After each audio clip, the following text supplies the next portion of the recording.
Today we're going to look at the words we use in affirmations and making sure that we're using the right words in the right timing to get you the best results possible. Many of the commercial words that people use in the affirmations that they get off the internet or out of a book are not their own personal words. So the unconscious mind doesn't really understand what action to take. Let's talk about an office for a second. If you're working in an office or in an organisation or even in your household, you'll have pet names for certain things. If I was talking about Busby to most people, they wouldn't understand what I meant. But if I was talking to any member of my family, they would know exactly who I meant. It was my old dog. So everybody has their own pet names and the way they talk. And it's individual to them, the individual and the families and the businesses. When I go into companies to help coach members of staff and help them communicate better between departments, I listen to the linguistics, the little words, the little catchphrases used by each department. And sometimes one department will have a totally different style of language to another. And the same goes with affirmations. If we use the wrong type of words, the wrong way of putting them together, and we miss out the vital ingredients, the unconscious mind doesn't link in, doesn't click in really fast. And it's a much more laborious state. That's why when you get a book of affirmations or you go on the internet and get affirmations, they're not really personal. And that's why a lot of them are very weak and a lot of them don't work. I was at a talk recently and someone was talking about affirmations, and the best way to do it is to get a book, put your finger in it, and that is the affirmation for you. That may work for some people, but in my map of the world, the way I operate and the way I work with my clients and the way people have worked on my courses, it's making them specific to them gets the best results. It's tailor-making your affirmation for you, to making sure that the words that you use hit that target. Really get it in there and make sure that you get the results that you're after. If I'm talking to a member of my family, I may talk about the dogs and give them the names and mention the pets or the garden or whatever it happens to be. I may talk about other members of the family and use their names. But to general members of the public, that makes no difference to them because they don't know these people. In the same way, when you're doing your affirmation, you want to use the phrases and the terminology that you use yourself in your everyday life. So it has to be your words, not mine, not anybody else who's teaching you, and certainly not a book or a program on a computer that actually knows nothing about you and the way that your mind works. We've been through how to set up the perfect affirmation, just setting up very slightly in the future, giving your mind something to chase. And by doing that, we're giving you the best chance of success. So when I get somebody saying to me, Piers, I've got this problem and I need a way round it, and I have a simple way to deal with it with an affirmation, I will get them to chunk down. If someone comes to me and says, Piers, everything's going wrong, I want something to sort everything out, I normally become very flippant and I say, everything? Oh my God, my chair's going to collapse. And they look at me in some stupid way and go, what? And I said, you said everything is going to go wrong, which means my chair may well collapse. And they go, Piers, don't be stupid, not everything. And I write, what's a specific? And I'll start getting specific. Start getting really into the specifics of the problem. What is it that has gone wrong? There was a lady called Virginia Satir who was in America many, many years ago. And she was a family therapist. And she was to go really into specifics to sort out the problem. And when NLP was started back in the 1970s, they studied Virginia Satir and they started looking at the way that she worked with people and the way she chunked down to get to the real root cause of the problem. And so when making your affirmation, do this to yourself. Just say, okay, what specifically is the problem? I feel anxious. Okay, I feel anxious because. I feel anxious because it's Friday and I'm worried about the weekend. Okay. Very unlikely to have that one, I must say. But if someone says that to you, say, what is specifically about Friday? And they go, oh, it's the fact that on Friday night I go out with my friends and I'm worried about drinking too much and wasting all day Saturday. Okay, so the specifics is I'm not anxious about everything. I'm anxious about going out with my friends. And they'll go, no, I'm anxious about drinking too much and making a fool of myself. Ah, okay. And we start looking at what it is. So when we're looking at affirmations, rather than feeling anxious, we say, what's the real cause of it? What is it we're trying to get to? And we break it down. And you'll suddenly get, when working with yourself, you'll suddenly get that yes moment where you go, that's it. That's what I'm worried about. That's what I need to work on. I need to work on whatever it happens to be. I need to work on not drinking too much. I need to work on being able to unwind before I go so I don't have to drink those 15 shots of whatever liquid that you want to pour down your throats or whatever it happens to be. Some people are anxious and they turn to overeating. And I say to them, okay, if we're working with affirmations with them, what is it that specifically that's making them overeat? And they go, oh, it's that horrible feeling I get when I think of X, Y, and Z, or whatever it happens to be. So I say, okay, what is a specific feeling? And they go, the feeling of dread. Oh, okay. Tell me about the feeling of dread. And we chunk down the feeling of dread into exactly what the cause is. And it's often something quite small. But the mind will generalize and build it up and build it up and build it up until you've got this big problem. So the lovely thing about affirmations is using the right words and the right terminology, especially for yourself, is going to get to the heart of the problem much quicker. Now, one of the things that can go wrong with people with their affirmations is when they're working with an affirmation and they've got their eyes closed and they're going through the process of saying the affirmation, the perfect affirmation, and they're doing the anchoring process, they start feeling a bit of queasy in their body sometimes. They start feeling a bit uncomfortable. And that's because they're getting a reaction from the body saying, hang on a second, what you're saying doesn't resound on the inside. And there are two things we can do then. Either you open your eyes and you work more, or if you're using one hand, say your left hand here, to deal with your affirmation, you pretend that there's a speaker in your right hand. So if I was anchoring here, my affirmation, and I put a speaker across my stomach, say, because my stomach's getting a bit tight, as I said, or my chest, or wherever it happens to be.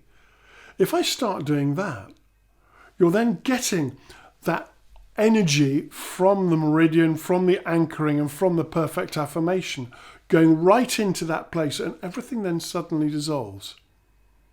It's giving real laser treatment, guided treatment, right into the heart of the problem. And that's where a lot of affirmations fail. That's a lot of the other ways of dealing with it fail because they're not getting right into the main core of the problem. Let me explain this a bit deeper. If you're anchoring your problem, and you'll learn this when you do the Perfect Affirmation course, when you're anchoring it properly, and it doesn't feel right somehow, that the mind says and the body says to start with, I feel ecstatic at the thought of going out, whatever it happens to be. And I say that because I was working today with someone who has not been outside their house for about 3 years because they're frightened of the outside. And they took 3 or 4 steps today. They went down probably about 5 meters from their door, and then they came back in again. I said, how was that? And they said, that's brilliant. And I said, right, what's a better word for brilliant? What's the most powerful? And they said, ecstatic. Again, using their linguistics, not mine. I feel ecstatic at the thought of going out. Fantastic. And for the person I was working with today, that meant everything in the world to them. So you will find what works for you. What's your ecstatic? And rather than being locked in and scared of going out, be ecstatic about going out. Whatever your affirmation is, whether you want to feel more positive. I feel really excited at the thought of feeling more positive. That's a really nice one. I feel powerful. I feel happy at the thought of being powerful. If you're a bit shy, you may say, I feel great about the idea of being courageous. Whatever words work for you. Some people talk about confidence, other people talk about courage. My personal belief is they're very, very close together. But going back, when you're anchoring the affirmation and you start having that feeling on the inside that this is not quite right, that means it's working. Your affirmation is hitting a limited feeling in a limited state inside your body. That feeling is beginning to go, I don't like this.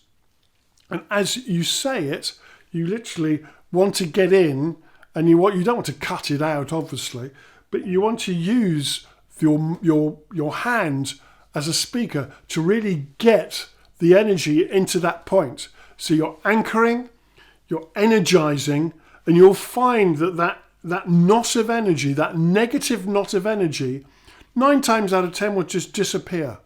And that's where this system is different to other systems. Because when we get a blockage, when we get a limiting belief, when we get something that holds us back, when we get something that's stopping your comfort zone for being really big or makes your comfort zone really small and you want it to be big, when you get that, you really want to get out there. And you want to say, okay, this barrier is built up of something. Where do I feel? Oh, I feel the barrier in my chest, in my heart. I feel it in my neck. I feel it in my knee. I feel it in my elbow. Wherever someone feels it, and you say, fine, let's take the energy of the perfect affirmation, the anchoring and the meridians, and put it into that place. And literally, you'll just feel it. It blows the boundary.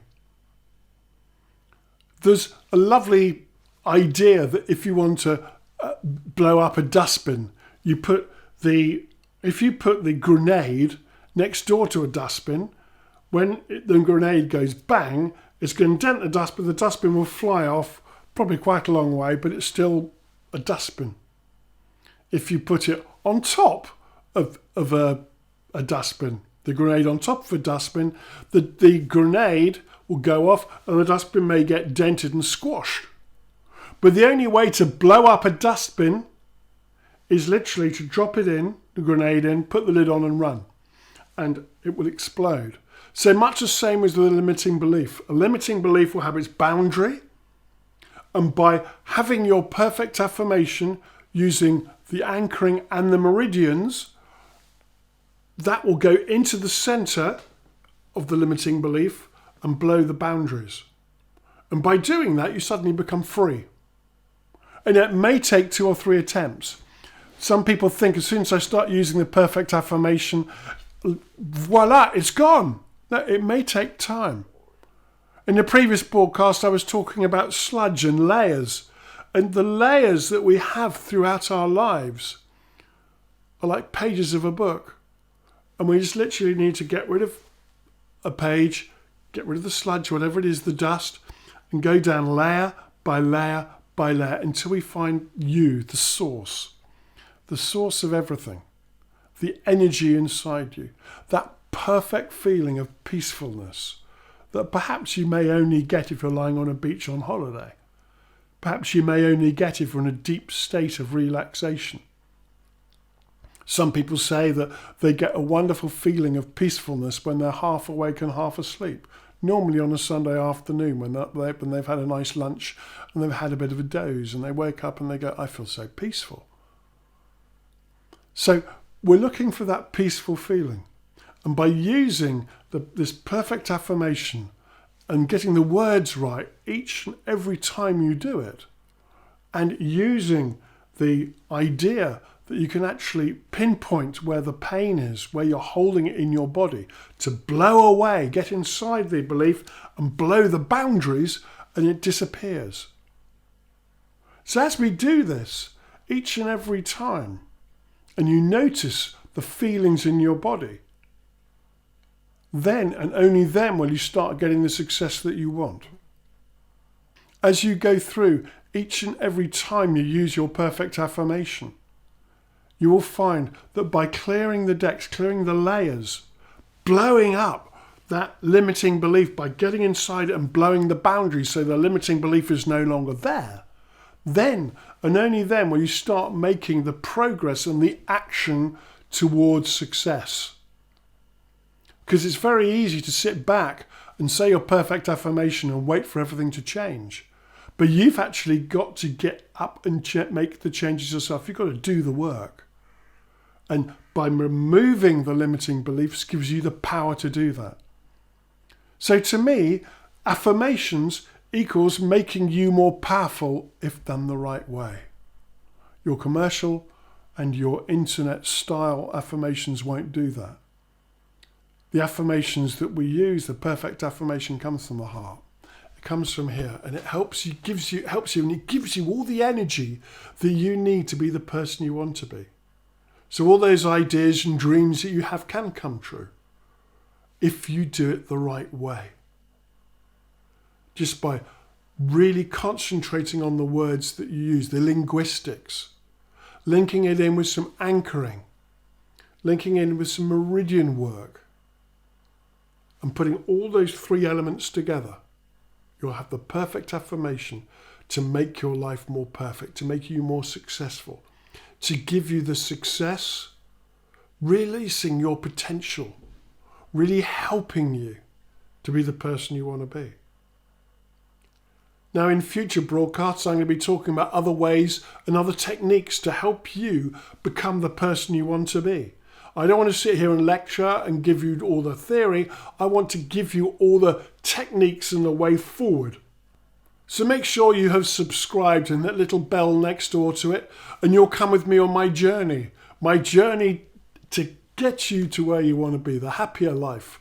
So if you want to know more about this journey that I've been taking you on, you want to know more about the perfect affirmation, you want to know more about other techniques that I'll be using, some of them are NLP, which is neuro-linguistic programming, some of them use hypnosis, plus many other tools that I use.